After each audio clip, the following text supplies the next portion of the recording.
isiwe kwenye misimamo yako. Imani yako ijengwe katika neno la Mungu. Nataka nirudie tena. Nirudie.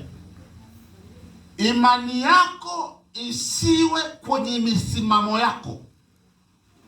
Imani yako ijengwe kwenye neno la Mungu. Kuna mtu anaamini lakini kwa misimamo yake. Mnasikia? Kwa misimamo yake. Na watu wote walioshika misimamo yao wakizani ni imani mpaka leo hawajafanikiwa. Ili imani yako itoe matokeo, lazima hiyo imani ijengwe katika neno la Mungu.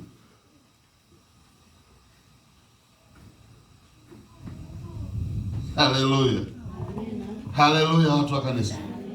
Sijawaingia. Nimewaambia imani ni nini? Nimewaambia imani ni hakika. Si ndio?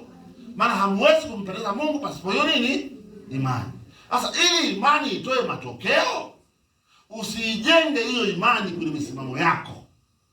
Imani yako ijengwe kwenye misimamo ya neno la Mungu.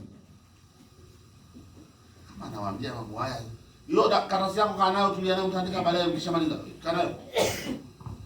Bwana Yesu asifiwe sana. Mwanasuri,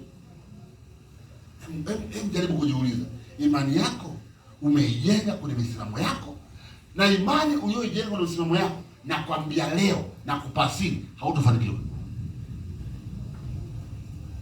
Hakuna mtu aliyefanikiwa aliyejenga imani yake kwenye misimamo yake. Kila mtu aliyefanikiwa katika hii dunia alijenga misimamo kwenye neno la Mungu. Na neno la Mungu ni nini? Neno la Mungu ni kweli katika watu. Maana hiyo imani lazima iwe ndani ya neno la Mungu. Kuna mtu anaamini kwamba atajenga kabisa, anaamini, lakini neno la Mungu nasema nitabali kazi ya mikono yake, ya mikono yako, si ndio? Maana unapoamini hilo neno kwamba ukifanya kazi Mungu atafanyaje? Atakubariki. Naomba nikwambie, nataka nikuondolee huu msijano wa kiakili. Ubaki wewe na Mungu. Haleluya. Yaani ubaki wewe usiwe mateka wa jambo lolote, bali uwe mateka wa neno ambalo hilo neno linazalisha hiyo imani.